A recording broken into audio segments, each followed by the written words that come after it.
Ladies and gentlemen, hello and welcome back to another video. And boy, boy, this is tough, man.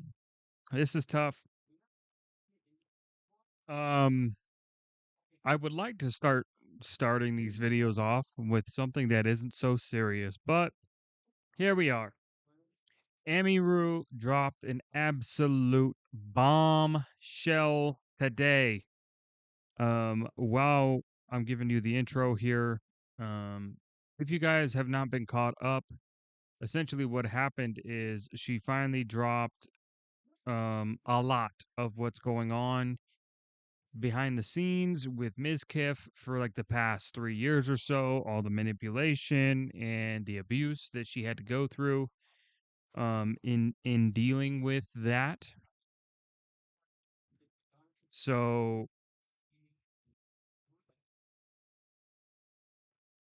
um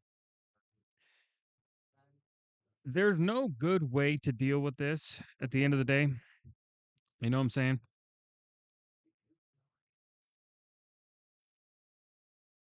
It's tough. It really is. It's so incredibly tough.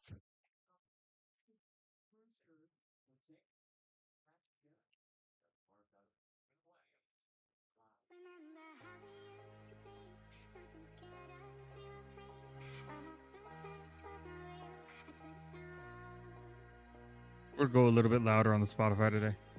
Sorry, sorry. I know I just abruptly stopped talking. I wanted to really listen in on that. Okay, so yeah, so that's the situation.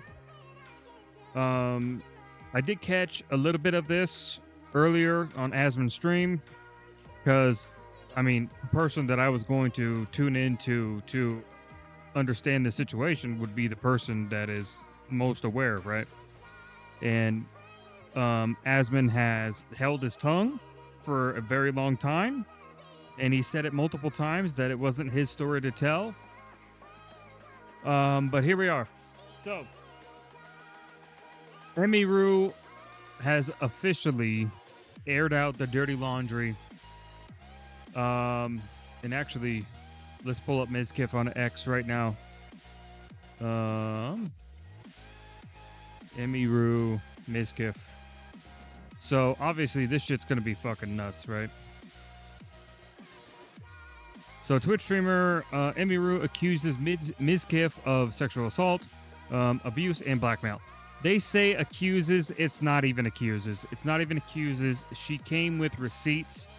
All of these have been confirmed, and she showed everything live for everyone to see. And actually, you know what? I like this better. We're gonna do this. That way, we don't have to spend so much. And I have seen part of this, so there's not really much to say. There really isn't. There really isn't that much to say. So, all right, hold on. We're gonna balance the audio out a little bit here. I was crying like crazy because the emotions were just very high because I was dealing with a lot of major shifts in my life as a result of me attempting to start to try to distance myself from him. Bro, you guys can't see the meme behind me, but it's diabolical. He, I'll show you here after so this. yeah, we were just talking and I was crying a lot. He started to try to comfort me by hugging me while I was sitting on the couch and holding me really close. Keep in mind the context of this was they were fresh out of a relationship together. And Emiru had gone out of her way to separate herself from him as much as possible. And up to this moment, he had requested to meet with her at her home and essentially talk about closure. And that's how this situation specifically came about. Close to him, and when this was happening, we hadn't talked in quite a while, and I'm usually very uncomfortable with being touched a lot by people that I'm not in a relationship with. But I let him hold me while I was crying.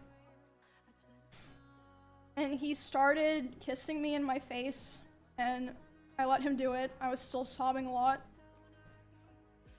And then, suddenly, he tried to climb on top of me and aggressively shoved his hand down my pants.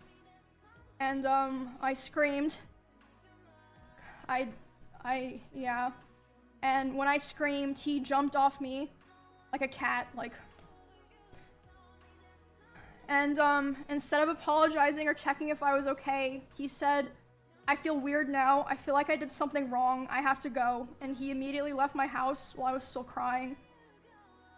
So, to add more context to this, everything that you are going to see from that hour and a half long fucking video or whatever, it was hour 15 minutes, I think, or something like that. Everything that you're going to see in that, she prefaces that this has all been run by a lawyer.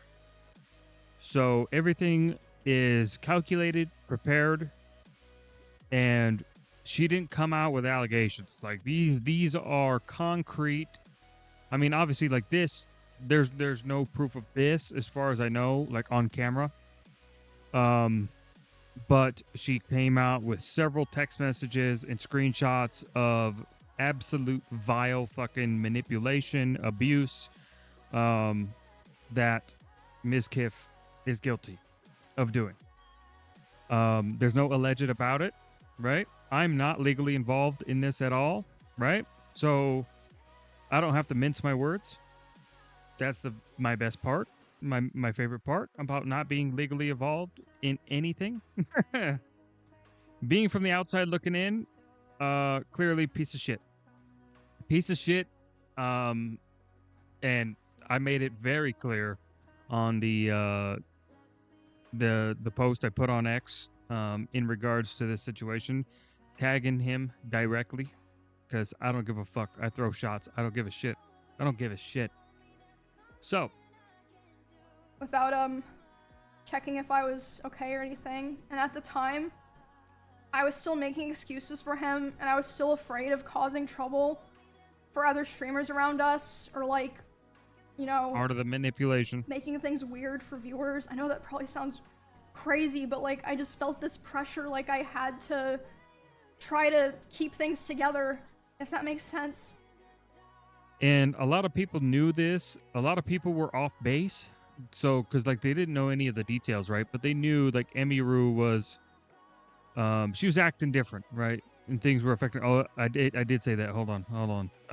Let me go back to this. So, right below me is, the real Dimazin, and he put a post, a response. His face alone should have been a red flag. And then it's just this diabolical fucking meme. Oh my God. It's actually somewhat similar. That's the sad part. Oh no. All right, let's see if this one's different. The psychological and domestic abuse, stalking and harassment, sexual assault, and threats of blackmail that Ms. Kiff has done towards me, and some of these issues which are still ongoing. For the entirety of this year, I have attempted to separate myself from him and not talk about him at all, and not talk about this issue, and just not make it a public thing. I always tried my best to keep this to myself, but like I said, I feel like it's gone to the point, which I'll explain later. Hold on, guys. There you go. You're welcome. You're welcome. I know. My bad. I feel like it just has to be done. And I have always believed in not condemning people or starting drama online. So I'm sure a lot of people are going to be asking, why am I doing this and why now? I think some will. I do agree with her. I think some will, but the majority of us have, we none of us knew the details, right? And we didn't really know who was involved unless you've been hyper paying attention and you've been following along, right? Because I kind of knew, but not really, right? Because like I had no idea it had to do with Mizkif specifically, because I don't know that much about Emiru, but I do know that there was a history, right? There was a history that she had that is kind of like the way that she is now is due to that specific history, right? And she's in like one of the worst spaces to have to deal with consistent people who are absolutely vile, right? Because she had history with dealing with this stuff back in Kansas, and that situation is where this whole Mizkif in the beginning happens, is because she moves in with him, and they weren't together or nothing at this point, but she needed a place to go, and she wasn't safe where she was, and Mizkif opened his door to her, and that's what kind of spurred all this along, right? And unfortunately, it just went the worst way possible for her. Seriously, there's a saying that people say condescendingly and sarcastically in like the rudest way possible, and they say the saying is, "Couldn't have happened to a nicer person," right? But unfortunately, in this particular situation, in a non-sarcastic, literal way, Emiru is actually the nicest person you'll probably ever meet. Both on and off camera, she has a track record that shows that she's literally the nicest person. Like, she's not out here trying to cause drama or trouble for anyone. She just wants to live her life, just do her content, you know? And unfortunately, this stuff that had been held back, and she states several times that she didn't want to cause trouble for anyone over and over and over again. And unfortunately, that's part of the manipulation. That's part of the dealing with something like this behind the scenes while having a spotlight on you. Adds a lot of pressure. It adds a lot of stress, right? Because at any moment, if people were to take it too seriously, that could have spiraled things to become much worse than they are. So, luckily, she made it out of it okay, and now we can just look forward to the future, and hopefully, we can get some accountability here. And I would like to explain that today I'm finally going to be... So, yep. Crazy shit. Oh, here we go. Here's a clip from XQC here. Oh, hold on. Tectone, I don't really care that people know I was right about Mizkif. Just support Emiru right now, thanks. Yep, absolute fucking W take by Tectone there. Fucking humble as shit. That's a humble ass take, right? Because at the end of the day, like, people knew, right? People knew that there was something off about Mizkif. They didn't know specifically, but they knew, like, okay, what the fuck? Like, well, hold on. What's going on with this guy, man? Because, like, stuff was starting to come out about him a lot. And now this is more like the confirmation for the people who already had the bias, right? But we're going to watch this XQC clip. This is about some of the different DMs and stuff. And more. Oh my god. What are you going to do? Bro! All right, hold on. I knew there was a lot. I didn't catch this part. This is about where I had to sign off because, like, I only got to catch, like, a good chunk of this, like, while I was on break. So, all right, hold on. Holy shit. Jesus. All right. I'm going to move back down here. Let's go over this. We'll start with the one on the far left. This one here. This one right here. So y'all can follow along if you want. I don't know how well you're going to be able to see it when this makes it to YouTube. So, I'm sorry. Not a day has gone by these last 4 months where your final words to me don't go, haven't echoed in my heart. I walked out your door thinking I knew what I wanted, and I was wrong. I told myself I needed to be alone and that I had missed out on being single in my 30s. I convinced myself I needed space, freedom, distance, but the truth is, I was afraid of commitment, afraid of what it meant to truly let someone in, even someone as beautiful and as kind as you. So this is like class A manipulation. All the butter right here, dude. Buddy's making the toast right now. So I tried to protect myself in the worst way possible. I pushed you away. I told myself lies to justify it. There is a bit of like actual like psychological behavior that is applied with this, but it always stems from the specific individual, right? So, what do I mean by this? There's people who've actually been through traumatic things. A good example of this would be Machine Gun Kelly, right? Machine Gun Kelly is a good example of this specific part right here. So I tried to protect myself in the worst way possible. I pushed you away. I told myself lies to justify it, right? That specific part is an actual like defensive mechanism. It's a reactionary mechanism that happens from traumatic experiences, often due to separation of some kind, right? Or abandonment. Those two things can lead to that very much. Because the minute you get in too deep, is like all the red flag signals in your brain just go off all at the same time, and you react horribly, right? And another good example of this would be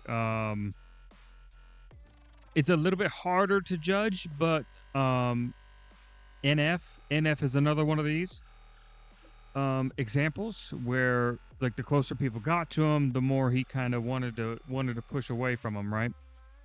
But he found his way through faith a lot easier than MGK has, because MGK doesn't really have that faith, right? But I have heard in his music lately, he has been putting in a lot more references to God, to the devil, to these different things. So he's making his way. He's finding ways to attain peace, and that's very important, right? And he went to rehab, all sorts of shit. So it's like super fucking cool to see that he's making a good turn for his life. So that is a thing. Is it a thing for Mizkif? I don't know. I don't know enough about Mizkif, right? All I know from the outside looking in is that there's every red flag possible. He seems like an absolute piece of work. I said I was bored. I said a relationship would hold me back. I said I didn't want to be with just one person, but those weren't truths. They were shields I put up to avoid facing my fears and the parts of myself I hadn't yet healed. And I'm doing that, and in doing that, I lost you.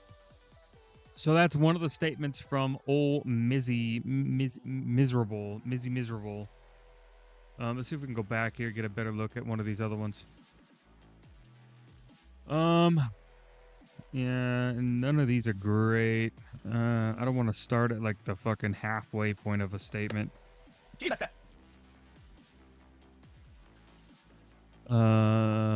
Real Misgift tagged you in a reel. Can we talk? Jesus Christ, I cannot speak right now. Can we please talk while you are here? A simple conversation would go very far for both of us. The lack of communication is very confusing, and I've been wanting to talk to you for a while. What? The lack of communication is confusing? I think that's a pretty clear, like, if somebody isn't talking to you, there's probably a reason that they don't want to talk to you. And sending them a fucking video of you is a bit weird. That's like fucking weird behavior. What the fuck? That's some creeper shit. Real Misgift, can we talk, please? Can we please talk while you are here? Okay, that's the same thing. Okay, never mind. never mind. There's more. This is not someone who loves or cares about. Bro, it just keeps going. Who the fuck is Matt? Is that Mizkif's real name? Matt? That must be him. I really need to tell you things. I'm so sorry the past few months. I'm so sorry for so much that happened. I need this time to be alone, but I really love you so much. I just needed to know what... Bro, he's... Yeah, he's just going around in circles. It's literally psychotic behavior. Please call me. I haven't stopped thinking about you in months. I know what I want. It's you and it's only you. I've been nothing but miserable without you. And if you take me back, I want us to be in a real relationship. I want us to go on dates, live together, plan our lives, blah, blah, blah. Okay, yeah, some fucking fake show commitment type thing.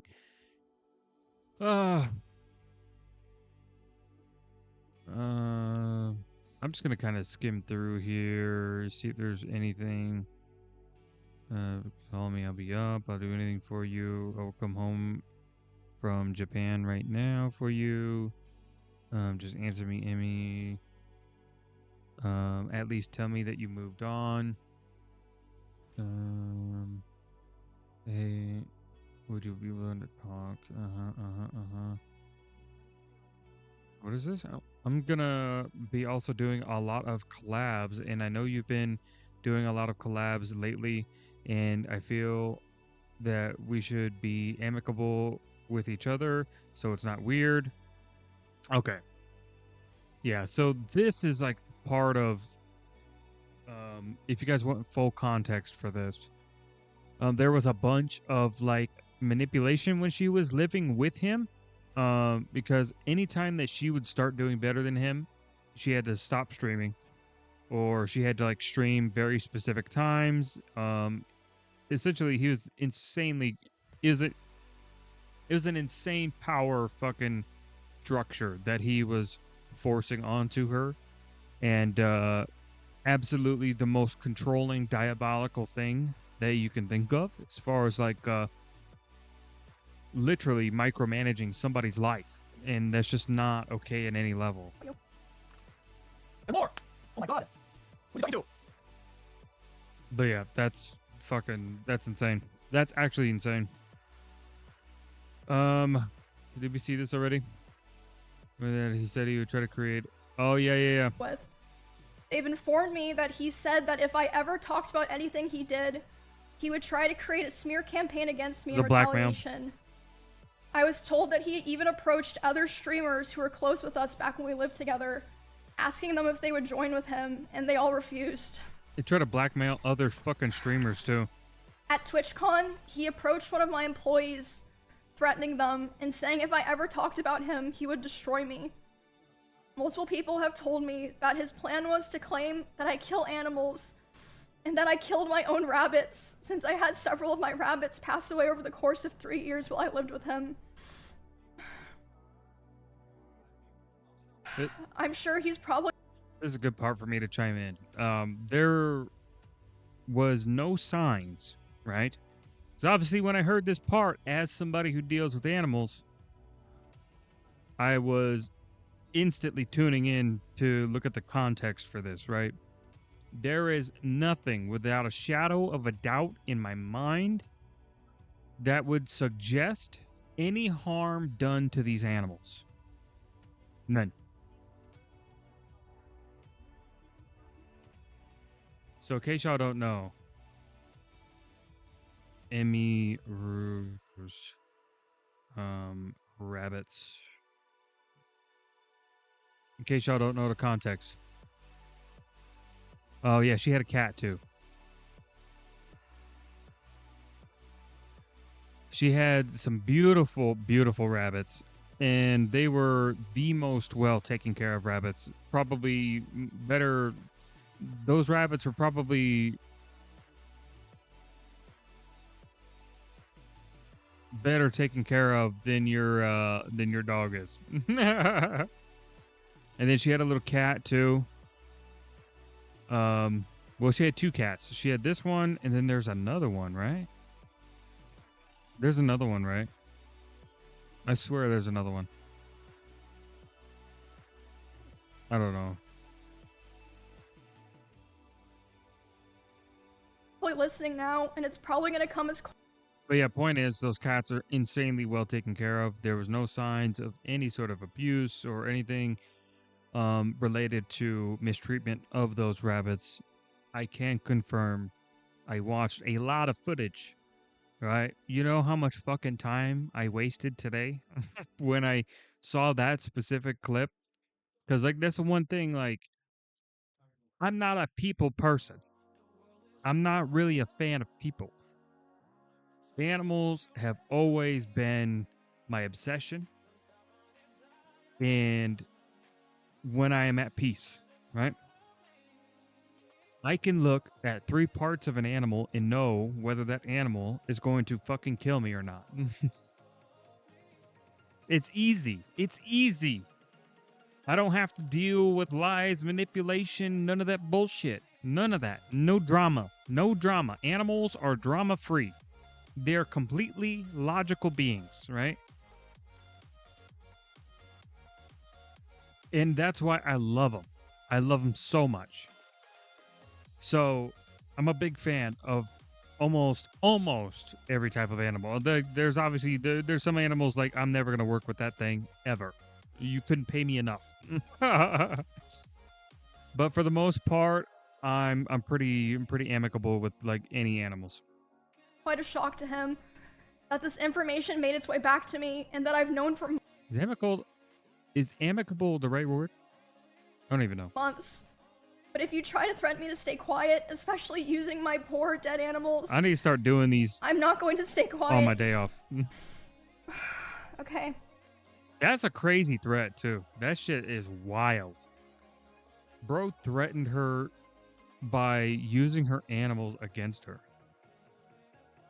Ms. Kiv looked visibly uncomfortable. You kept bringing up the how happy Emery looks, even though he clarified they never dated.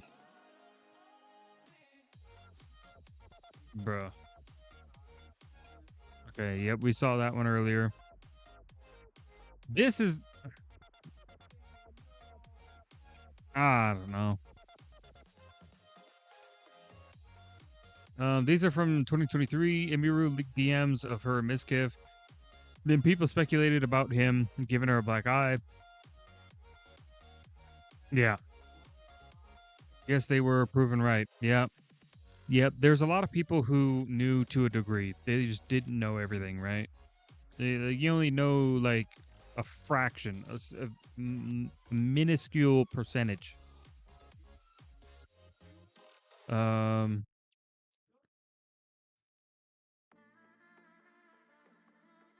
General Ronaldo, Jason Deween, and adapt or react to. Oh, SE, I don't know what that is. Abuse. Oh, abuse, blackmail, and more.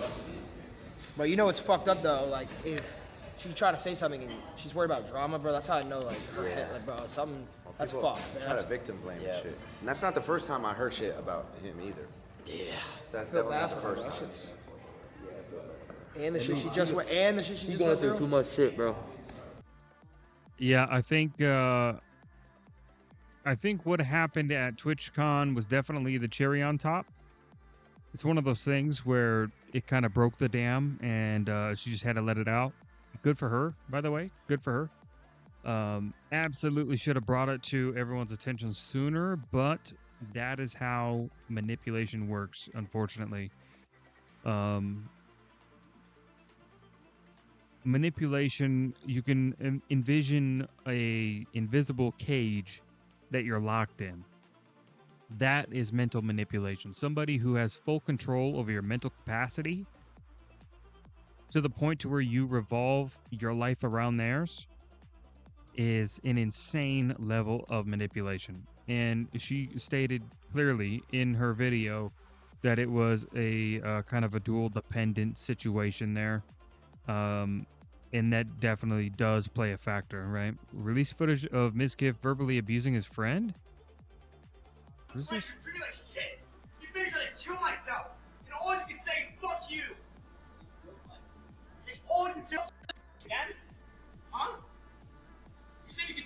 having time. Dude, listen to yourself. You're drunk and on cocaine. I tried to talk to you as a friend. You're treating me like shit. You figured you're gonna kill myself. And all you can say is fuck you. And all you can do is say fuck you. You think you're treating me like shit. You said, come on. You pulled me out of the car. You said, let's go. Again? Huh? You said you could. That's just crazy.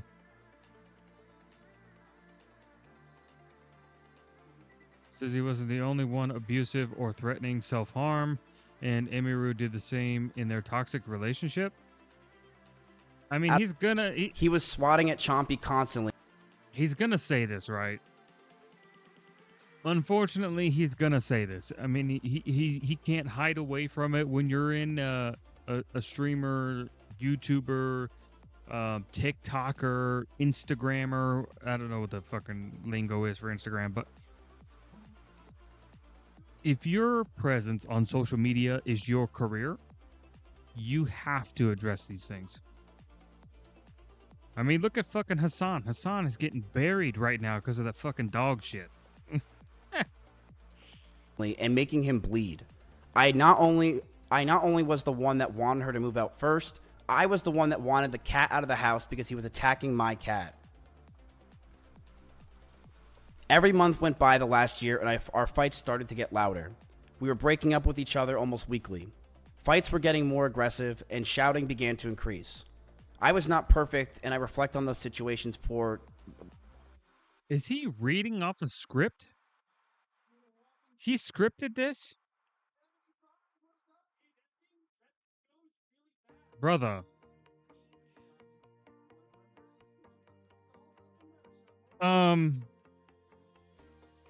I don't know how much I believe this. I'm gonna be honest. Only because I need to see receipts. I need to see receipts. I need to see receipts of her exhibiting the same behavior as him. Otherwise, I'm 100% in Emiru's side on this. 100%. Because she came with receipts. All sorts of fucking receipts. You could write a fucking Bible out of that shit. Right? And there's plenty of people in their friend space that have acknowledged and both agreed to these sides of things, right? Like, look at this shit. Even Reddit. Yeah, that's insane. But she got it out there. So she got it out there. That's good. That's very good. Aiden said this about the you guys say my audience too young to vote? Listen, bro, my audience is young, yes, but a lot of these people could vote my chat. And Miskif, you act like your audience is not full of a bunch of fucking weirdos too. Didn't you get caught doing some crazy shit, bro? Hassan, I literally can't wait for your shit to leak. I just know you're a weirdo. Everyone's gonna come back to this clip. It happened to Dr. Disrespect. It happened to Miskif. It happens to all these guys, bro. All y'all are fucking weird as fuck. Me, when I fuck up, when I do some weird shit, bro, guess what? It comes out right away. Motherfuckers know who I am. I got nothing to hide, bro. My own community, like, they know. They've seen everything, bro. And I'm not, bro, it's called growing. It's called growing, all right? It's called growing. Okay. Oh, Asman. Further things about this, I can kind of talk to the extent that I knew about it a little bit, but I don't want to kind of go and, turn this into like a, continuation.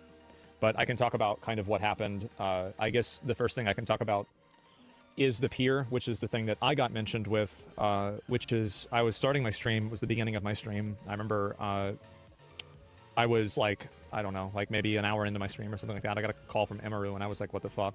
And this was like the day after the pier thing had happened. And I saw that Mizkif had gone live earlier in the day. He almost never does that. And I was thinking to myself, I was like, oh, maybe he went live to farm viewers and talk about this, right? But then she calls me and she's crying, and Ray and Cinna and one of their managers is there too, and I'm talking to all four of them. And this is, I muted the stream, and this is why, by the way, I haven't reacted to any Miz clips in the last like 6 months. I haven't talked about Miz in the last 6 months. I haven't anything to do with him like a year. This is the reason. Smart.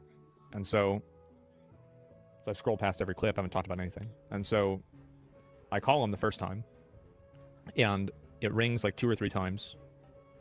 Nothing happens. Immediately, sorry, it hangs up, and I'm like, okay, well, whatever. I call again, because like, you know, sometimes like, oh, it's just a random call, but like usually if somebody calls you 2 times in a row, it's like, okay, this is serious, right? And so then I call him again, and the rings were like, you know, it was like 3, and then the other one was like 7 or 8. So like, I don't know this happened, right? Obviously, I don't know this happened, but I think he either, like, I don't even know if he had the phone, right? But I think that whoever had the phone saw the call and chose to decline it. I think that's what happened. I don't know if that's what happened. So I did, yeah, that's what I think. And so, but then I called him later on, and he said he's freaking out, and I explained, I was like, okay, well, this is why, and this is what happened, and this is the reason, and, you know, he's fucking you know, obviously I knew more about this than he thought that I knew with this situation, because Amy had called me and I had to explain it to him, but like I didn't want to involve myself in this either, because like this is like, I knew she was like no contact with him, and at this point pretty much everybody in the org, at least not everybody, but a lot of people were starting to like get this vibe with him. But and this is also another thing, is that a lot of the people that have collaborated with Miz don't know anything about this. They didn't know anything about this, and it was explicitly hidden as much as possible in order to make sure that nobody knew about it in any capacity by them. I mean, it's going to be. It's going to be. Especially when you have an inner circle that is so tight-knit like theirs was, and 2 people that everyone is friends with are having issues. Eventually it will spoil over, right? And there'll be no more running from it, but they're gonna do their best to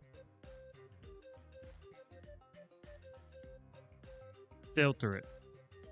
I think that's literally the best word for it, really, is you're only going to see so much, but you will never see how much dirt is on the other side of that filter until something like this happens. And you know, Emiru did it the best way possible.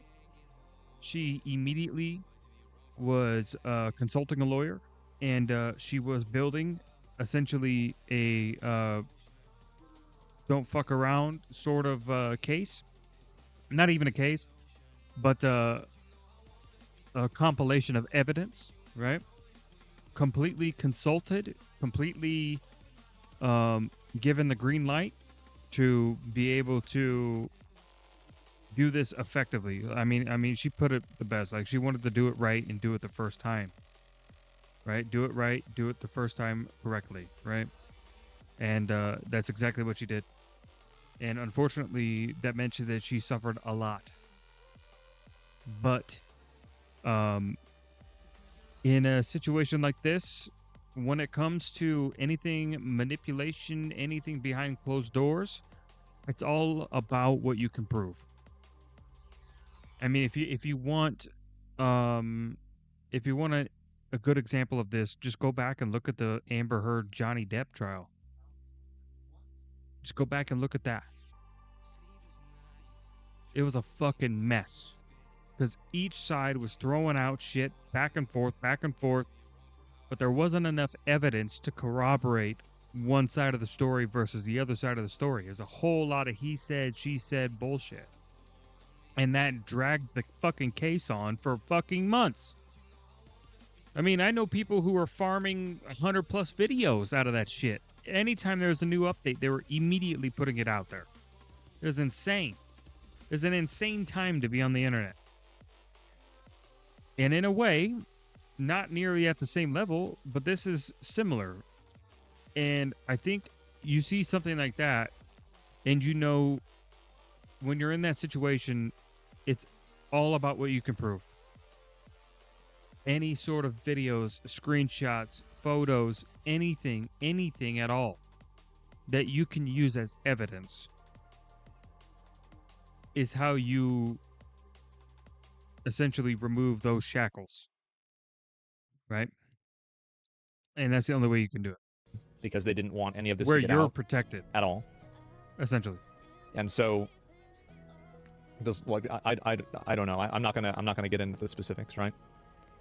Hidden by who? Well, Miz and Emmy. I mean, Emmy was afraid that if the information got out, and Miz made her afraid, if the information got out, that it would negatively affect Miz in multiple ways, and so he didn't want that to happen.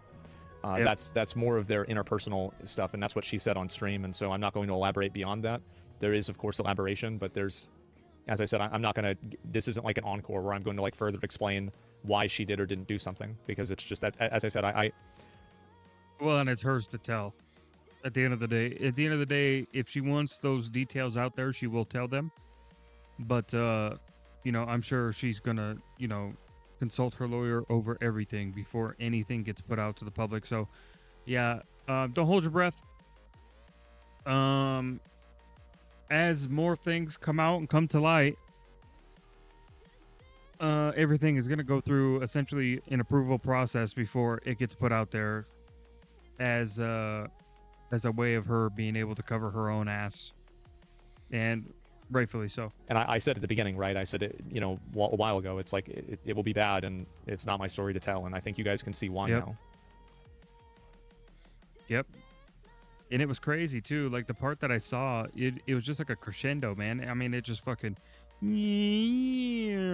it was like a fucking plane taking off, except it just didn't come down. It just went higher, and it's like, what the fuck, man? Man, it's insane. It was insane. But yeah, obviously, as soon as I saw this, I immediately put out my reply, and I said, "Are you fucking kidding me? You vile piece of trash!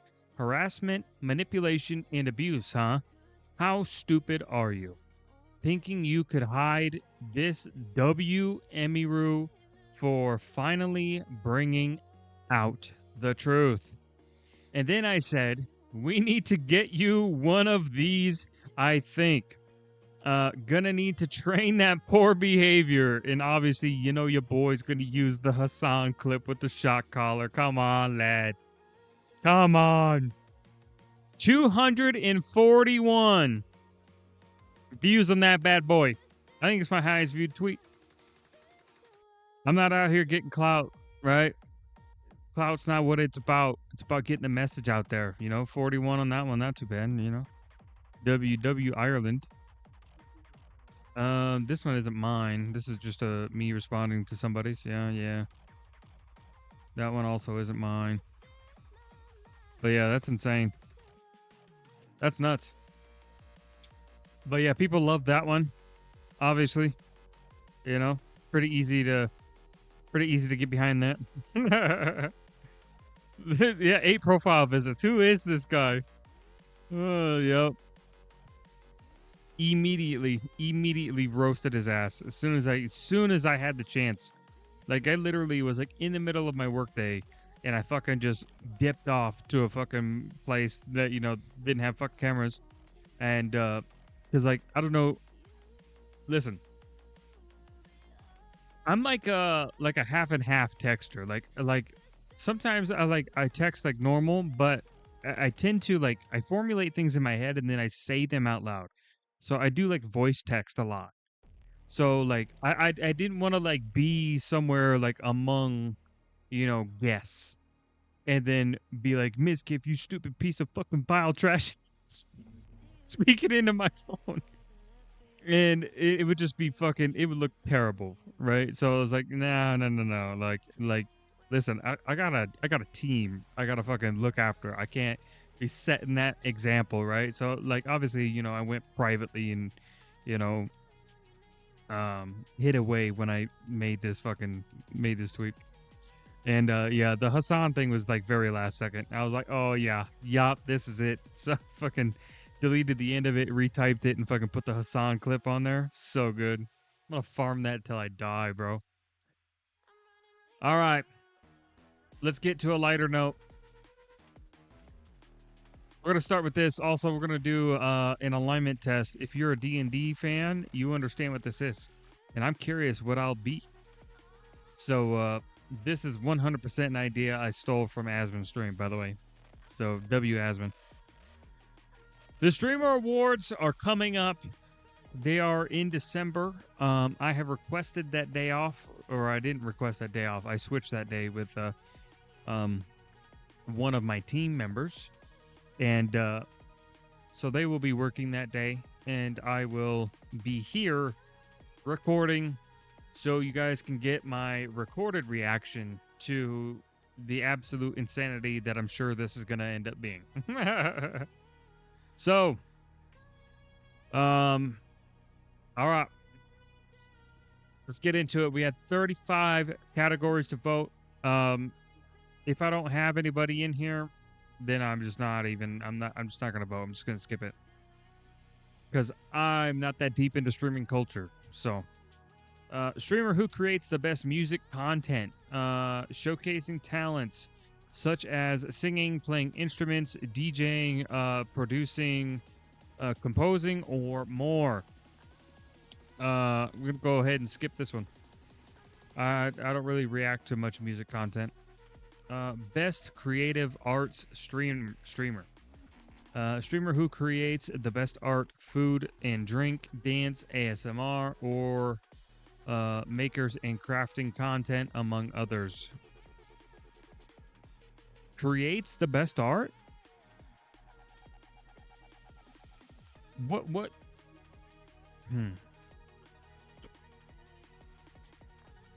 Is creating cosplay, is that considered an art, right? Creating like doing a cosplay, is that best creative arts? Is cosplay considered creative art for the Streamer Awards? Cosplay is considered a form of creative expression within the context of the... Oh, okay. Creative expression. Okay. That's what I was... Okay, so is there a creative expression category?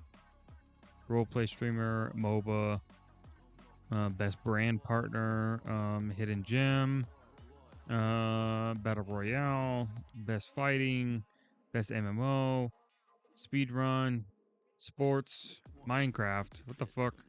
Marvel Rivals, FPS, strategy game, reality, IRL, vertical game. Wait, what?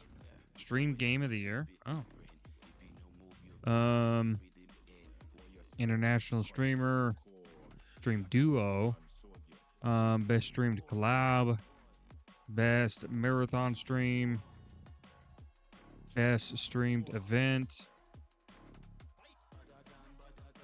stream series. Okay, I don't see now. Okay, so I'm assuming, and actually I gotta go back up here and change one real quick. Best music streamer, Iron Mouse. I didn't even think about that. So we're gonna do Iron Mouse for that one, and then we're going to son of a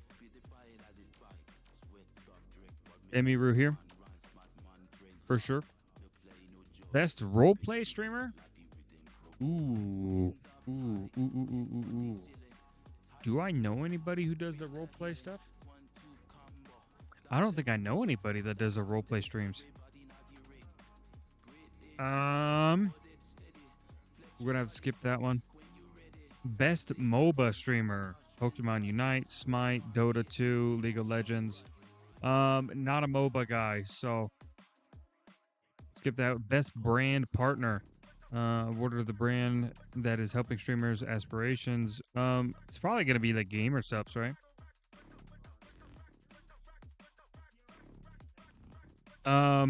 There's an argument to be made with, like, GamerSupps is like the popular one that everybody's gonna know, but Starforge Starforge, they've continued to get their neck in the game a little bit in doing a bit more collabs with streamers and stuff. I did see that what was the one that I saw recently? They did a collaboration with Queso, which I thought was cool. Starforge PCs, man. Hidden Gem Award recognizing a growing streamer averaging under 200 views this year. Me. No, I'm kidding. I don't stream. Goes to the true hidden gem that deserves the shine. Do I watch anybody with that few viewership? I don't think so. Skip that. Best battle royale streamer. I don't watch BRs really. I mean, I guess I could put Shroud. Or actually, no, not anymore. Shit. Yeah, I got nothing. Best fighting game, not into fighting games. Best MMO RPG, World of Warcraft. Should I troll? I could troll. I could put Asmongold. You know what?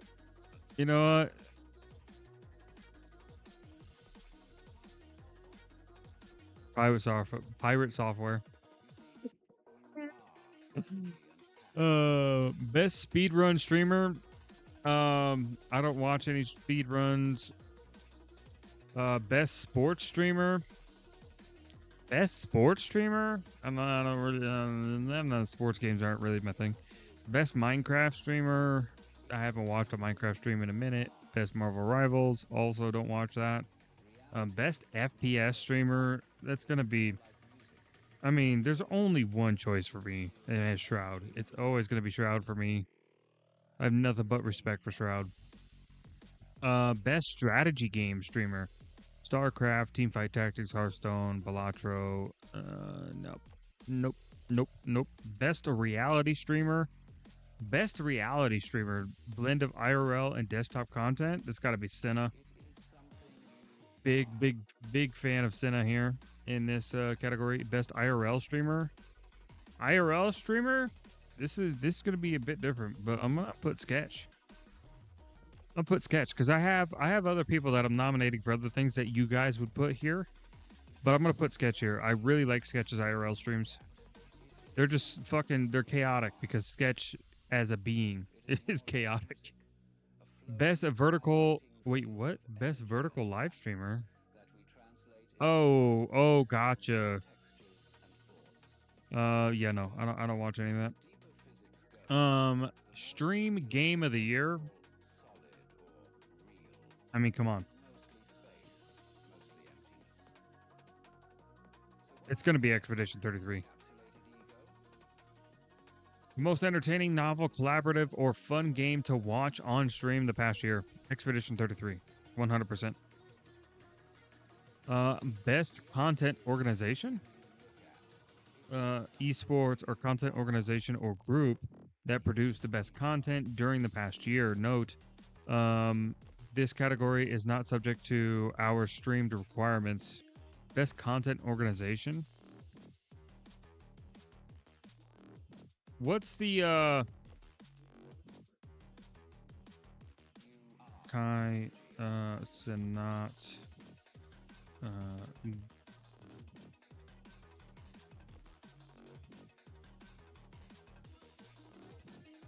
AMP.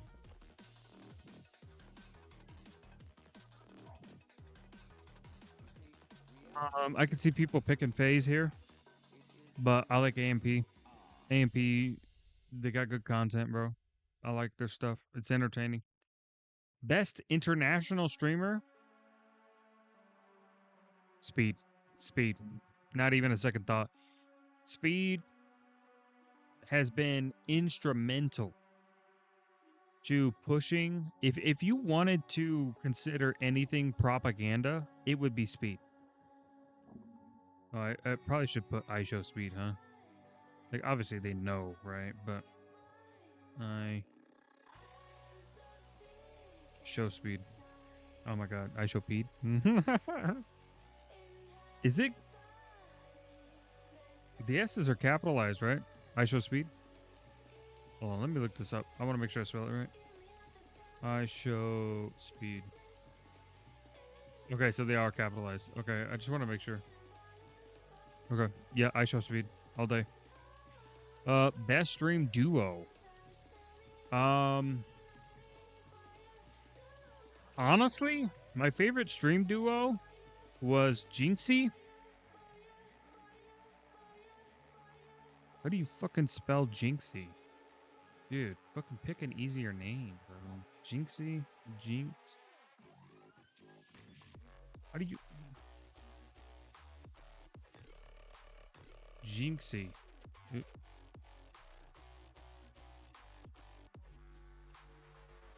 How do you...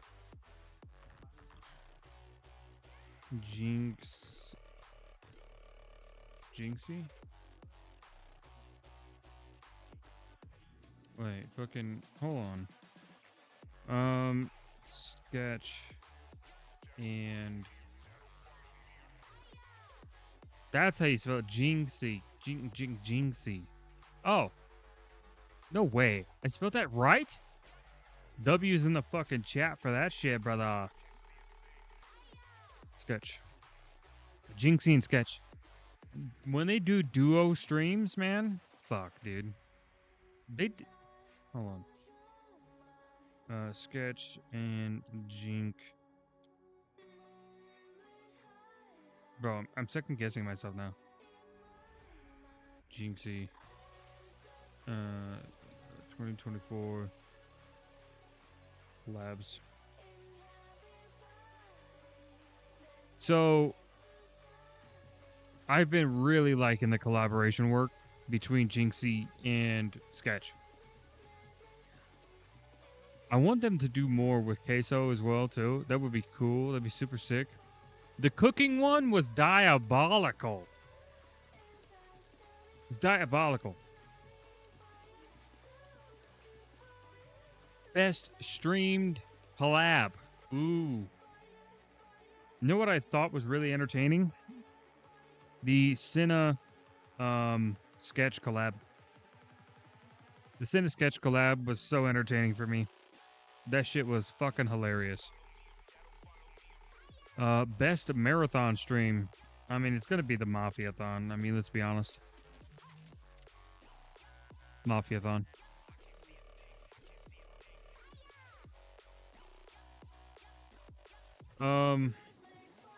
Actually, you know what? Hold on. Isn't there another one? Best streamed event. Yeah. This is how I'm gonna do it. I'm gonna put Mafiathon here. Mafiathon here because I want to put the Cyclothon that Sea-Dog VA did. Cycle athon. Is that how you spell? Hold on. Cyclothon. The Cyclothon. Let me just specify by Sea-Dog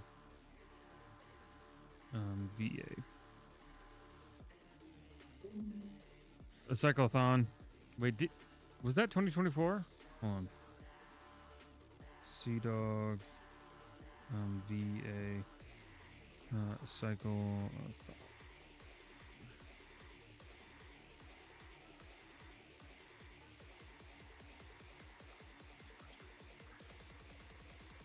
Did he do it? Okay, they did do it. Yeah, okay. I just wanted to make sure. I want to make sure I wasn't talking out my ass. But yeah, I was like, I remember watching that, but I was like, I was weirdly torn between like, is it 2023 or 2024? Like, my memory is like really good in some aspects, but it's like terrible in others. Best streamed series.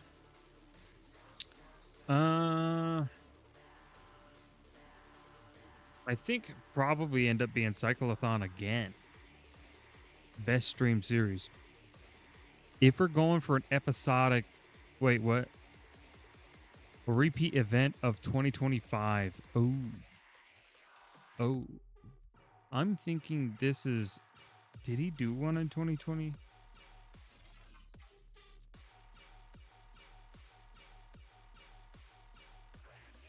Oh, he did do one this year. Okay. I wanted to make sure. Okay.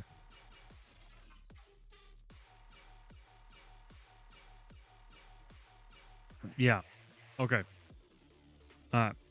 All right. We're good. We're good. We're good. Best stream series?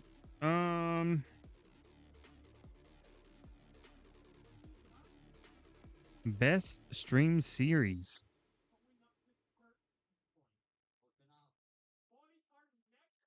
I don't think I have one here.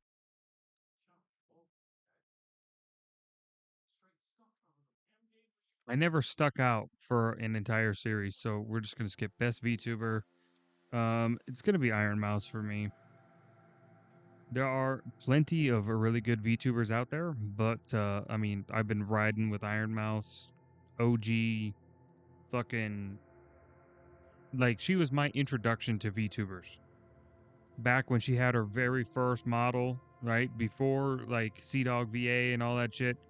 And I've never been like active, but I've kept up with the journey, right? I was a lurker. I think that would be the correct terminology. And I still am a lurker pretty much. I mean, occasionally I pop in, but for the most part, it's like I just kind of have her on the other monitor while I'm doing other things. And it's the same thing I do to Asmongold if I'm watching him. He's on the other monitor, CDawg, whatever it is, right? Queso. Best variety streamer? It's gonna be Queso. It's gonna be Queso for me. Queso is always solid variety streamer. Is it Queso? Hold on. It is Case and then O, right? Okay, I just want to make sure. Oh, it's capital. All right, hold on. Queso. Best just chatting streamer? It's gonna be Asmongold. It's gonna be Asmongold. I mean, let's be honest. Rising Star Award. Under 1,000 average viewers. I don't think I watch anybody under 1,000 viewers. Do I? Hold on a minute. I'm doing the wrong thing here.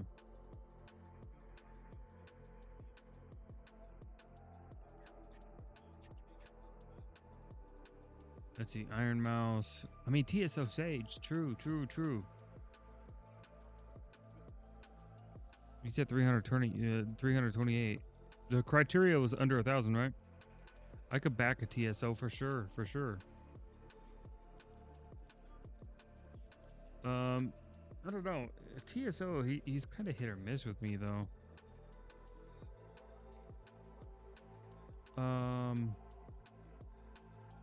Hold on.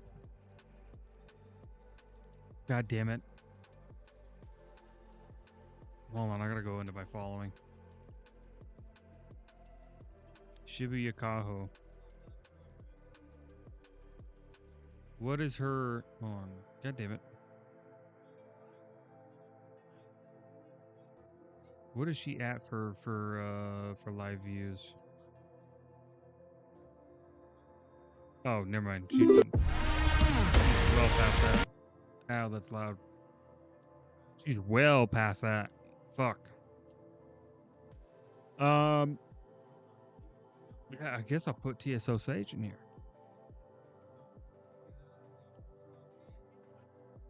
Sage. He's entertaining. He is. He's got a lot of fair takes. I'll give him that. He's a lot more fair than most people are when it comes to anime discussions. Best breakout streamer.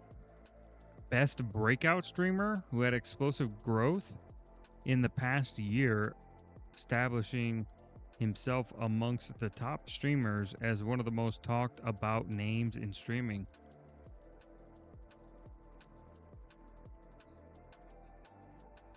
I got one. Tectone.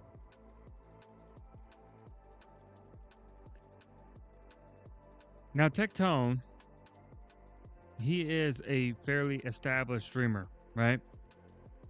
But when it comes to somebody's name being talked about the most, you can't ignore it. You can't. And it even gets you banned in some people's chats. League of Their Own, streamer who creates truly one-of-a-kind content, pioneering a niche or category.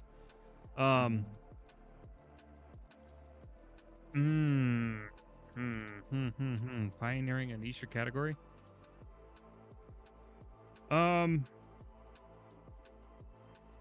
People might be surprised at me for doing this, but Video Game Donkey. Video Game Donkey. Did I spell that right? We're gonna have to fucking check again. God damn it.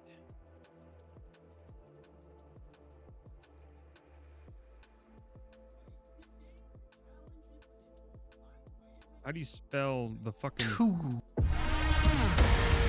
Oh, he calls it Dunk Stream. Never mind.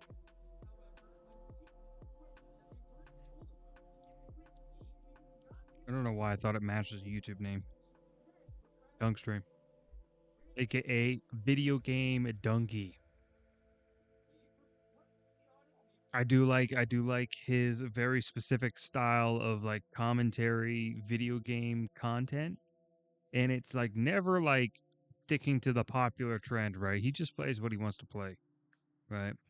And I think it's very respectable. Recognizing the best female or marginalized gender streamer? Are you fucking kidding me? This award goes to a streamer who shines against the odds in a male-dominated industry.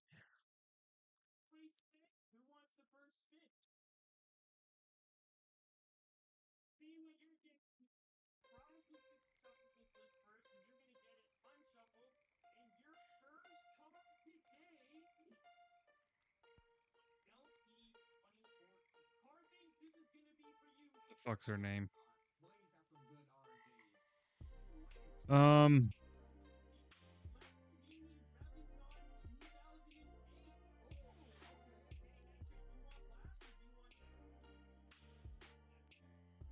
Yeah. Yeah, no, that's what I'm gonna do.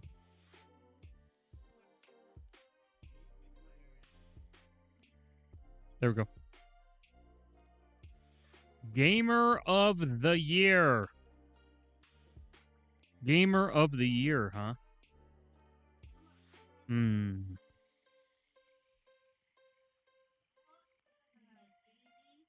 Who showcases exceptional gaming skill. Ooh. Exceptional, huh? And entertainment across multiple titles. No matter the game, you can't look away.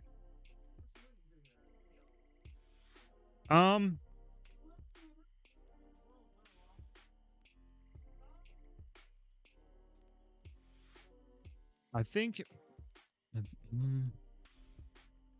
the only one that I can really go concrete on, I think, is Shroud. Because I literally don't watch anybody else though, so it's like not a dog, not a diss at them by any means, but I literally only watch Shroud. So,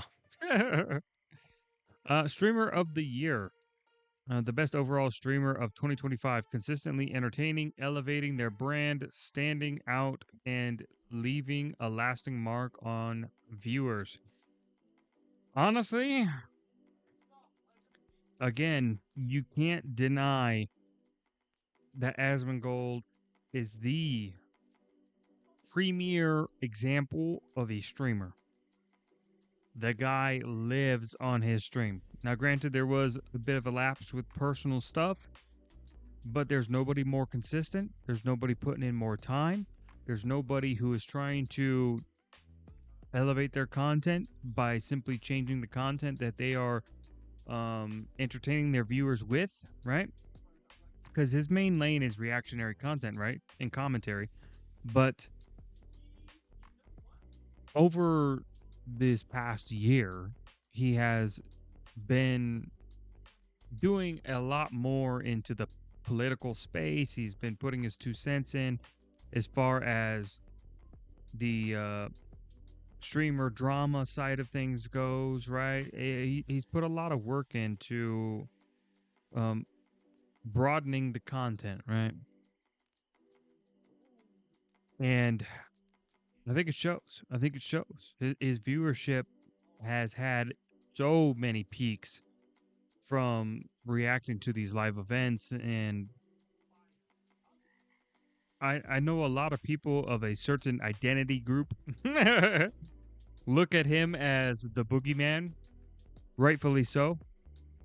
As we should all, be their boogeyman. But that's it. That's all of our picks. I'm locking them in. Your nominations have been submitted. Locked in, baby. On to the final part of the video. We are going to figure out what my alignment is. Am I evil? Am I good? Do I love law or do I love chaos? Lawful good, neutral good, chaotic good, lawful neutral, neutral, chaotic neutral, lawful evil, neutral evil, chaotic evil. We're going to figure that out. And we're going to figure it out right now. Alignment test. Here we go. Answer each question, choosing a response that best describes your character's beliefs or most likely actions. Obviously, the character is me. Me, myself, and I, true to the word. Here we go. Family elders are expressing disapproval of you to the rest of the family. Do you accept the criticism and change your ways? Seek a compromise? Besmirk the reputation of those expressing disapproval as you ignore their scorn? Silence them any way you can. I'm not going to silence them any way I can. Honestly, probably besmirk the reputation. No.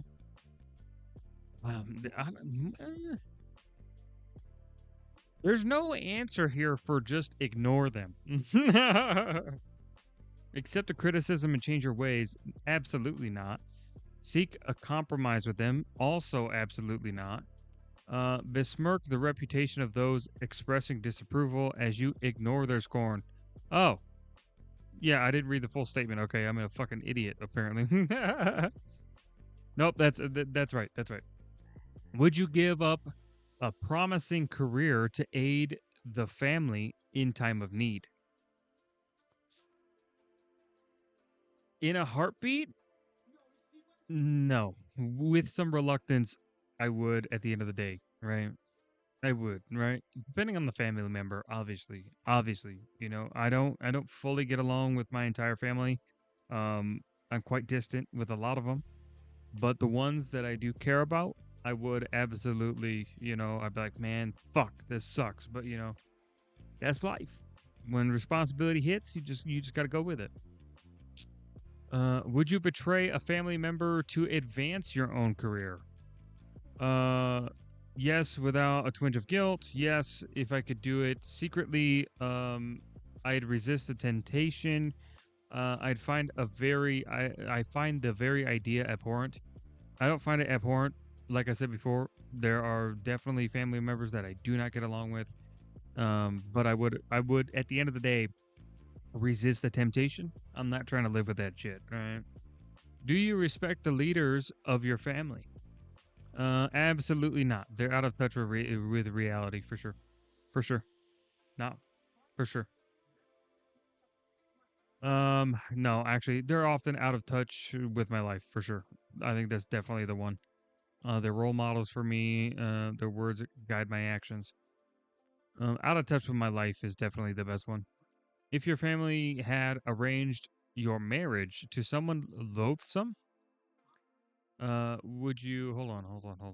We need to define loathsome.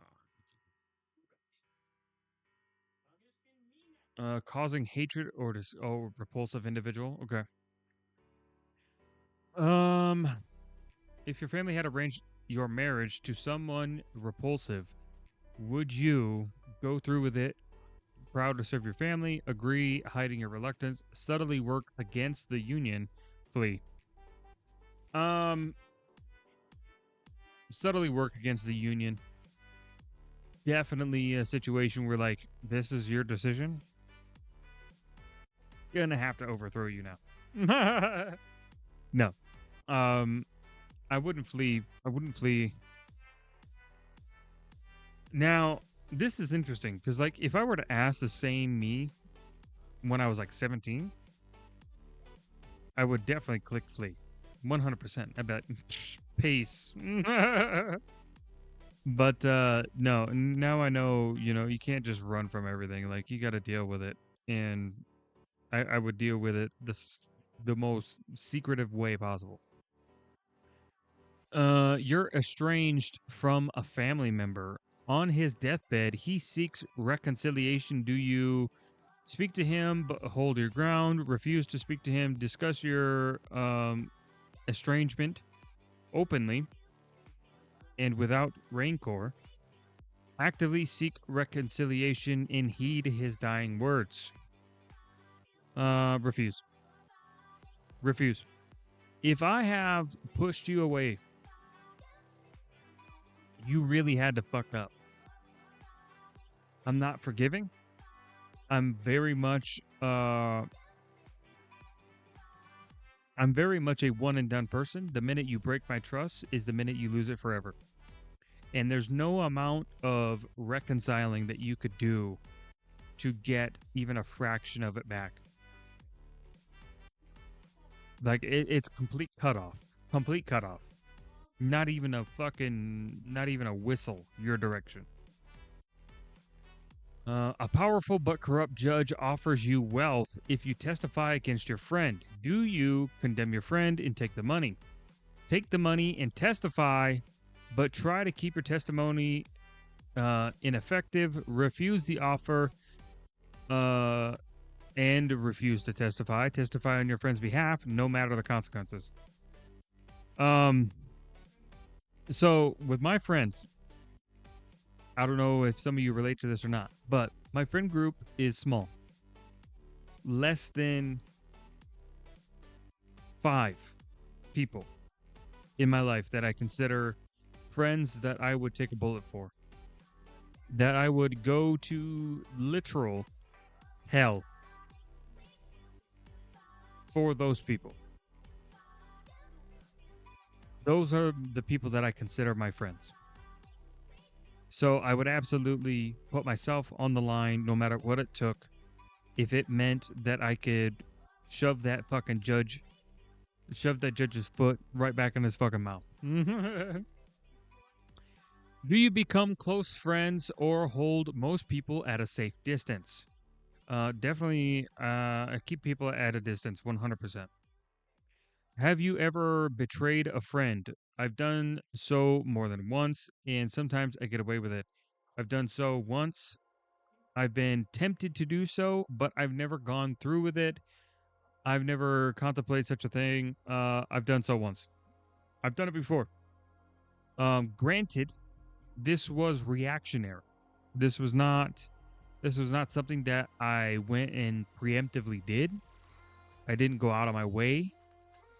But not to get into too many private details, but some stuff happened and I got taken advantage of, and there's a bit of pettiness that does exist within me, and I absolutely let that pettiness take control. 100%. Looking back on it, would I have settled things the same way? Probably not, but at that time, I didn't give a fuck. I was pissed. I was pissed, but I've always been a rational thinker. So, like, when I get pissed off, like, people really don't know. Because, like, they don't know until I start acting on things. And they're like, oh, fuck. How do you view lifelong commitment to a single romantic partner? I have or want such a romance. Such a romance would be ideal if it's achievable. I agree. Now I don't even need to read. I don't need to read the rest. I worry about missing out what others have to offer. Tie yourself down to one person. Huge mistake. Such a romance would be ideal if it's achievable. Yeah. So here's the reason why that I pretty much already accepted the fact that I'm going to be alone, right? The reason why I accepted the fact that I'm going to be alone is because I live a very, very, very routine, strict life. I do nothing outside of everything that I include in my day-to-day. Literally nothing different. Nothing. And when you're in a relationship with somebody, you cannot do that to them. And I am very much a person who does not like to do anything outside of that routine. So the only way that this would ever be a thing would be if somebody was simply looking to add on to my life in a way that doesn't change anything, but increases the efficiency of what I already set out, right? And it's not like I don't go do things, right? Like I go out to the bar and I'll hang out with friends every once in a while, but it's always something that like, it's always like pre-planned. I pre-planned this into the routine. Like, for example, I'm going to fucking Dallas, Texas next year, right? I'm going to see MGK, right? It's going to be fucking sick at the Dos Equis fucking pavilion. If y'all see me there, listen, likelihood is you won't. But if you do happen to run into me, feel free to say hello. You know, I don't want to give the impression that I'm an unfriendly person. Like, I keep people at a distance, right? Because I'm just fucking smart. Like, that's just a smart thing to do in general for people, right? But I am still friendly. I have no problem having a conversation. I have no problem saying, hey, how you doing? You know, I hope you're having a good day, you know? That type of stuff is no problem, right? So I do plan things and I do like to do things, right? And oftentimes these things I do impulsively. So it's not like I'm like so insanely strict that it's like, listen, the easiest way to say this is a lot of my family are military veterans and have military influence. Like this is a big part of my family, and structure protocol. I just fucking lost the word. Routine, all of that stuff is basically second nature to me. You add on the fact that I have ADHD, and that is tough for people to deal with when they have never dealt with it before, right? So already that's a eliminating factor. And then on top of that, when you have somebody like me who is insanely strict about everything in their life, it makes it hard for people to live with that, right? Because in a relationship, there's a lot of give and take, right? So it's difficult for me to delegate time that I would otherwise have already pre-planned something that you having some alone time with me was not factored in for. And it sounds fucked up. And it is fucked up. That's why I acknowledge it. That's why I understand. It's like, you know, the chances of me being, you know, with a partner, slim to none. I'm probably going to die alone. And I'm not sad about it. I accepted it. I'm cool with it. And if in the off chance, somehow, you know, life changes in a way that is a bit more optimistic for me, in that regard, cool. That would be awesome. But as it stands, that's probably how it's going to be. So I think this is a very accurate statement. Do you insist on repayment when lending money to friends? Depends. Like if I'm kind of letting you in the circle, like you got to build up that trust, right? But like my friends that I consider basically family, I don't give a fuck. I don't give a fuck. I don't care. I don't care. You need fucking $200? Oh fuck. Here you go. Here you go. No, I don't care. No, I don't care. If my friend texts me and they say, "Man, I'm hungry," $50 right there. I don't give a fuck. I don't give a fuck. Money's nothing. Money is nothing. There's no point in earning a bunch of fucking piece of shit paper if you can't use it to better the lives of those who you care the most about at the end of the day. So, you know, if it's a friend that I'm just letting into my life and I'm not like so serious with them that I would be like, oh man, I'll fucking take a bullet for you, right? If I'm not at that level with you, I'm 100% going to be, you're going to have to build that trust, right? So yeah, repayment is definitely necessary. I try to be flexible about the exact terms. No, although it's sure nice to be repaid. No, they just owe me a favor. Yes, I write up a contract so there's no misunderstandings. I'm going to say yes, but I try to be flexible about the exact terms, right? Are you still in touch with childhood friends?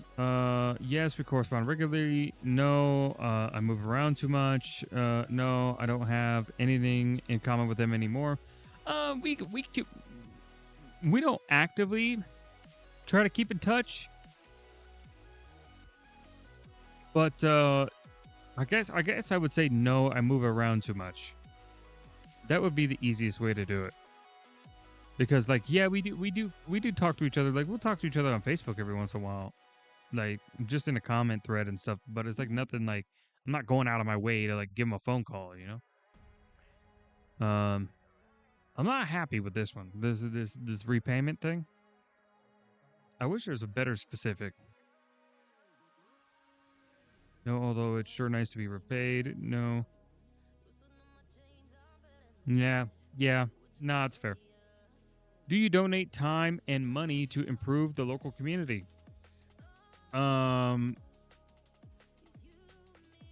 Yes, the needs of the community are my top priority. Yes, I donate as much as I can once my own needs are met. I definitely don't. Okay, my local community would be a waste of time and money. Damn. I would say yes. I've volunteered several times at shelters, helped train dogs. Just because, like, here's the thing. Here's the harsh reality that everybody needs to know about shelters. Shelters are essentially net negative organizations, right? The way that I want people to think about this is I want you to imagine a truck stop. And in this truck stop, there is no showers. There's no showers. They have laundry. They have bathrooms, obviously. They have a little convenience side of things and maybe like a little food area, right? So 3 of those things are making you money. The last thing, which is the bathroom, is making you no money. As a matter of fact, it is constantly losing you money. And I'm factoring in like the washer and dryer in with that as well. They make you no money. It's a complete net negative. You make no money. You're spending money on cleaning supplies. You're spending money on staff to keep it clean. You're spending money on maintenance to, you know, like if you have a plumbing leak of any kind, or Somebody does fucking graffiti on the wall. That's maintenance time spent to have that removed to keep everything running smoothly, right? Any sort of remodel work, right? Everything is a net negative when it comes to bathrooms. Paper towels, toilet paper, all of that money that you constantly sink into that, you never get back, ever. Now, I want you to imagine that, right? Most of these shelters, the only way that they make money is through donation and through grants and stuff like that. Sometimes like the government will get involved, like they might get some state grants or they might get federal grants. One way or another, they are not making an active income. Now some, they'll have like a little shop, like a little kiosk in there, like people will make like custom collars and stuff like that, and it'll be kind of like a way for them to quote unquote have a shop that makes them money, but it will never be enough to offset how much they're spending importing dogs from other places, feeding them, exercising them, having the staff on hand to evaluate and give medical supplies to these dogs or medical aid to these dogs, right? That you need a vet tech for that. That's all hyper expensive, right? And donations, they only go so far, right? So you take that little piece of that truck stop and just imagine that's the entire truck stop. Like it is just constantly losing in every regard. And you guys think like, okay, you go look at it and it's like, oh, this dog is $300. What the fuck? That $300 is going to last about 5 seconds. And they'll run through that 300 already, right? So a lot of these shelters and stuff, these humane societies and whatnot, they cannot afford trainers, right? They have handlers and stuff like that to like, you know, help exercise the dog. And if they're lucky, they'll have like a behaviorist there to help evaluate the dogs and stuff. And they can also help in the training aspect of things to kind of get them home ready. Because a lot of these dogs, you got to remember, these dogs are strays. They're pulled off the street. They're basically wild animals that you then have to kind of retrain into a domesticated lifestyle. So that takes a lot. And some of these, unfortunately, some of these animals, they come from very abusive homes and they have reactivity problems and all sorts of mental issues that come with that type of trauma, right? And so if you're a professional trainer, I want you to reach out to these places and I want you to offer your services, right? But I don't want you to charge for it. I want you to volunteer. I want you to volunteer. Do the right thing. I want you to volunteer and help get these dogs in shape and ready to be adopted, because that's, at the end of the day, that's people's biggest worry with shelter dogs, is that they're afraid they're going to get a dog and it's going to have all sorts of issues when they take it home. And it's something that you got to be honest. Like a lot of these people, they're not researching these dogs. They're not looking up like what they need to do to have an adequate home environment for these specific breeds, right? And because of that, they get these dogs, they're not what they think, and then they bring them back a couple days later, right? Then you end up this revolving door, right? It's not good. It's not good for anybody. So, in an ideal world, we as trainers and behaviorists, right? Psychologists, right? We should be out here doing our best to prepare dogs to re-enter the home and live a happy, healthy life.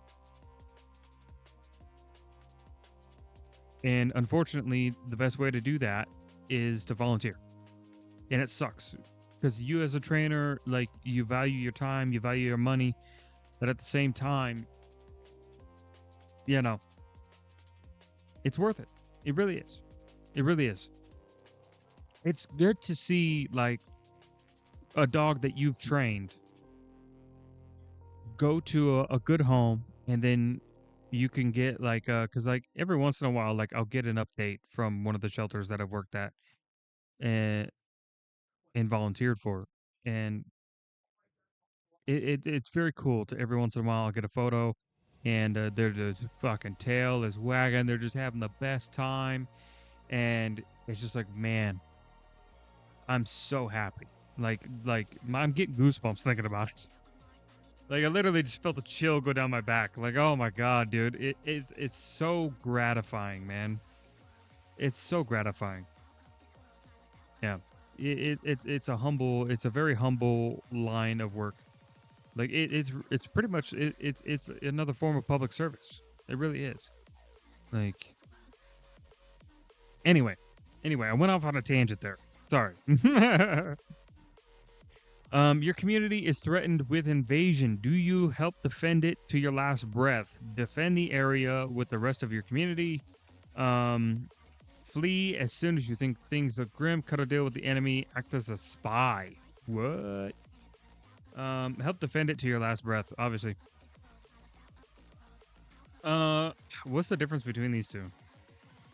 I mean, I guess the difference is dying for it. Would I die for the community? No. Would I help defend it? Sure. Yeah. I would help defend it. My shit's here. My dog is here, right? I'll do whatever I can to help protect her and my home, right? So if that means I have to get down into the trenches with the community to fight off an invasion, sure. If you were injured and required immediate assistance, would members of your hometown agree to help? Yes. Because they know I do the same for them. Yep. Because second one. Because I'm generally well liked in my hometown. A lot of people know me. I'm not a stranger, right? Not a stranger to anybody. Pretty much everybody recognizes me at this point. Not from YouTube or anything like that. Just overall, it is a small community. If you've been living in a small town before, it takes a week before everybody knows your name, knows your social security number. No, I'm just kidding. But yeah. No, that's just small town living, man. Everybody knows everybody. The only thing I don't like about small towns, one, they don't have a Walmart. Two, everything closes at fucking 5 p.m. It's fucking bullshit. No kidding. I exaggerated the second one a little bit, but only slightly. That's the sad part. Do you respect the laws and authorities of the community? Generally, the best way to govern, without question. When it suits me, for sure. Do members of your hometown shun, avoid, or mock you? No. I set the standard of what is normal in my community. I'm generally seen as normal, yeah. Would you stand for office or seek to represent the interests of the community in some public manner? To do so would be an honor. I joyously accept. Sure. Yeah. Yeah. If they wanted to put me into that role, I could do it. 100%. 100%. Your country is racked with famine. Would you share what food you had with others? Eat as little as possible for yourself and share the rest. Steal what food you need to survive. Steal as much food as possible, then sell it back to the community at a high price? That's insane. Steal what food you can. Your country is racked with a famine. Would you...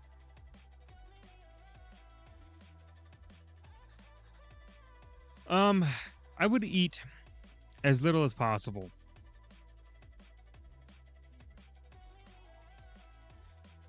Because my logic with this is you can't take care of anybody else if you don't take care of yourself first. And that's the reality of it, right? You have to be a bit selfish. You have to. Because at the end of the day, if you don't perform adequately, then everyone around you suffers because of it. So eat as little as possible for myself and then share the rest. 100%. If offered enough money, would you slip a poison into your king's drink? Yes, I've done similar things before. Yes, I thought I could get away with it. No, although a vast sum of money would tempt me. And no, I'd warn the king of the plot. I'd warn the king. I'd warn the king just in general, like assuming the king is not a piece of shit. A plague is sweeping across your country. Would you undertake a dangerous mission to find a I keep not syncing my eyes with my mouth and it's pissing me off. I'm attempting to read the top line, but my eyes have already read this line. So I keep wanting to say sick. Undertake a dangerous mission to find the cure. Heal the sick as best you can. Avoid contact with the sick. Flee the country. I'm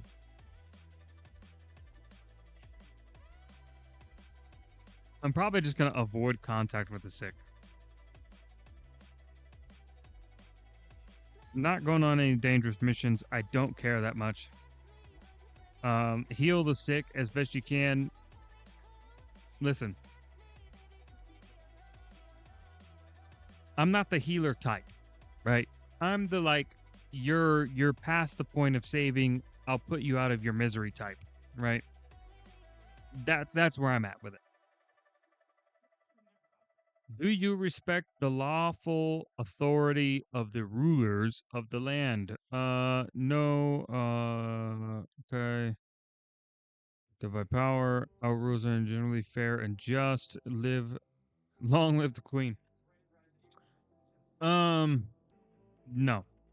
A ruler is no better than anyone else.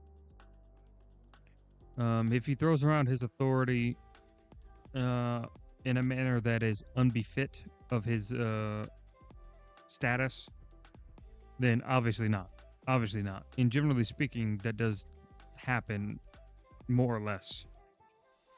If you were offered a reasonably lucrative deal, would you spy for a hostile foreign power? No. I never violate the trust of my nation. Nation puts me in. No, because I might get caught. I mean, dead ass. Logically, I would never spy for the simple fact that I could get caught. And if I get caught, I get cooked. That's it. I ain't dealing with that. Nope. Don't like drama. No, I'm kidding. Do you rely on the government to enforce contracts and property rights? Yes, because maintaining the rule of law is important in any individual dispute. Yes, because the courts are the best equipped to handle such disputes. Are you kidding me? The government can't even pave roads. Absolutely not. I can't. If I can't defend myself, I don't deserve to have it. Honestly, I'm the last one. I want the government nowhere near my shit. If you want it, come and fucking take it. And when you forfeit your life because you attempted to, hey, chalk it up to evolution. I was just built better than you. If imprisoned, would you injure or kill others to escape? To escape? I honestly don't think I'd escape. If we're talking prison as in like it's here, like in the US, like prison, I'd be fucking chilling. You mean to tell me I get a roof over my head, I get meals every day? Yeah, I probably got to fucking kill a guy or two, you know, just so that people don't fucking fuck with me and they leave me the fuck alone, right? Other than that, like, you know, life's pretty chilling. Like, you know, everything's fucking, you know, laid out for me, you know? Yes, there's some right for locking me up. Yes, they knew the risks when they took the job. No, escape for minor wounds that will heal easily. No, those guards are just doing their jobs. If in prison, would you... So, Okay, so throwing in the context of guards is a different story. Okay, so in the context that we're talking about guards, right? Because they didn't specify in the question, so I was assuming more so for prisoners. No.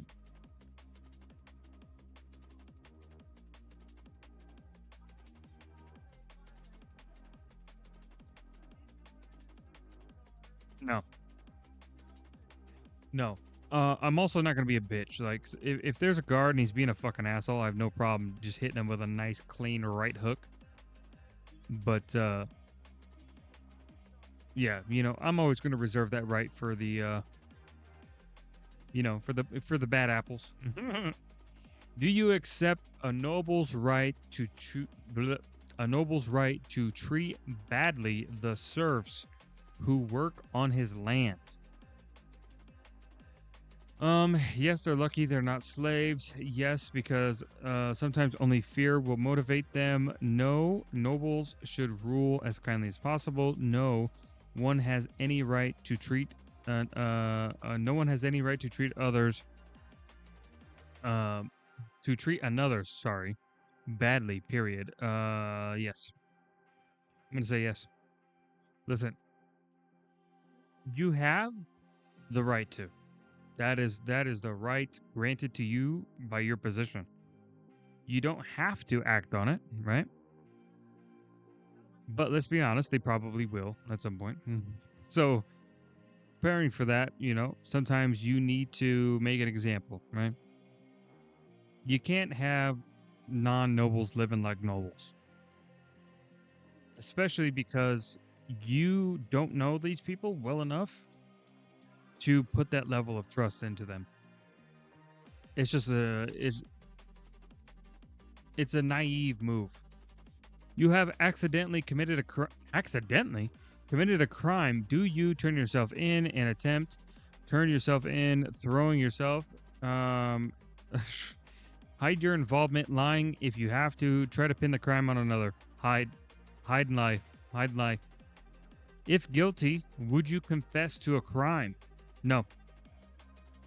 Make the magistrates prove my guilt. Would you express a voluntary political opinion if threatened with punishment? Yes, somebody's got to speak the truth. Yes, I'd rather be punished than remain silent. No, although I might privately express my opinion. No, politics aren't worth getting worked up about. I have no problem putting the message out there. If it comes with backlash, it comes with backlash, right? And if you wanted to consider backlash a punishment, I think that's fair. Because that is technically like a public opinion punishment for your views getting put out for everyone to judge.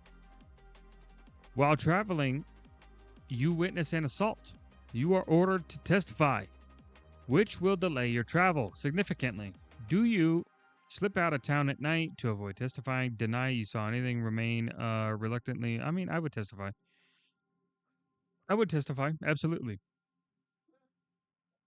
What is the best use of wealth? To help the destitute and less fortunate, to provide for the needs of friends and family, for sure. When confronted by beggars, do you give generously, give moderately, give only when you wouldn't miss any way, $1 or $2 the most? Ignore them. Mainly ignore them, because I'm not gonna monitor them. If I give anything, I will give them food. I will buy them something and give it to them, rather than give them cold hard money. Because like otherwise, I know exactly what that money's gonna go to, and it ain't gonna be food. For the most part, by using magic, you could fool village merchants into thinking your copper pieces were made of gold. Do you?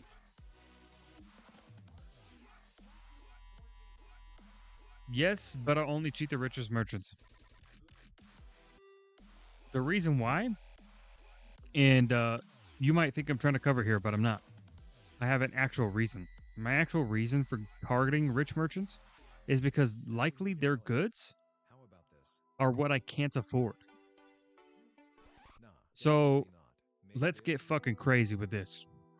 In the context of anime, there are several shows with themes of the main protagonist buying a slave. Slaves, in case you guys didn't know, are fucking expensive. Even in reality, slaves were always insanely expensive. You had to be wealthy to buy a slave. Because of that, magic that could show gold instead of copper to buy those slaves, absolutely I fucking would. Absolutely I would.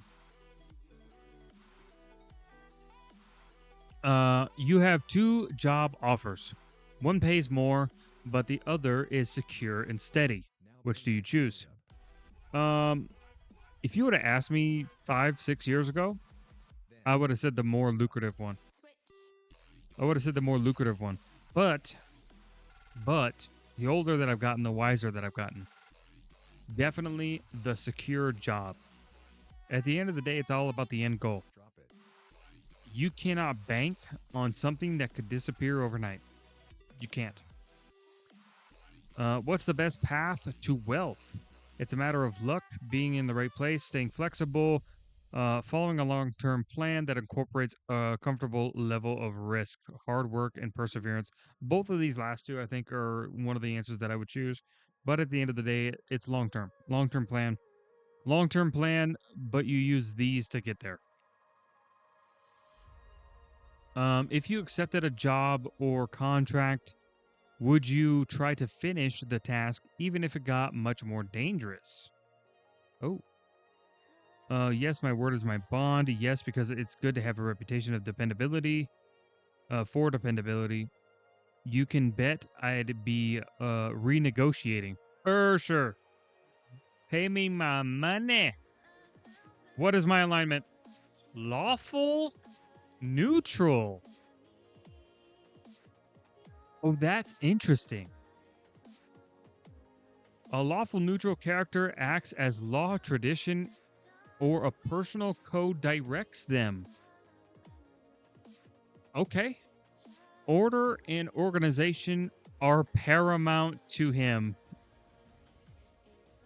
Hey, if you've been watching through this video, you understand what I've been saying. He may believe in personal order and live by a code or standard, or he may believe in order for all and favor a strong, organized government. Yes, that's true. If the government is competent, I can get behind it. If it isn't, though, lawful neutral is the best alignment you can be because it means you are reliable and honorable without being a zealot. However, lawful neutral can be dangerous alignment when it seeks to eliminate all freedom, choice, and diversity in society. Brother, what? Wait. So you're telling me I'm just like a couple bad choices away from just having an all-out crash out?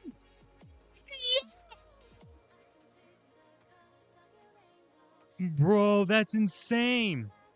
Lawful neutral can be a dangerous alignment when it seeks to eliminate all freedom, choice, and diversity in society. Bro. Oh my God. I am more aligned with good than evil, but I am mainly neutral. Like, I don't want to get involved, but if I have to get involved, I'll get involved. Like, fuck. What was my second? Chaotic neutral was my second one. And my third highest was true neutral. That's insane. Lawful neutral. That's so crazy. This is pretty accurate, man. It's pretty accurate. I literally dictate my life by my own code and my own beliefs and my own standards. And that's exactly why earlier when I was saying that I would be a very difficult person to get into a relationship with because I don't compromise anything. Nothing. Like I'm literally the textbook definition of my way or the highway. Like that's it. Like that's me. Which is and I'm very self-aware of the fact that that is not fair to force that type of a life on somebody, which is why I don't even actively look to get into a relationship with anyone.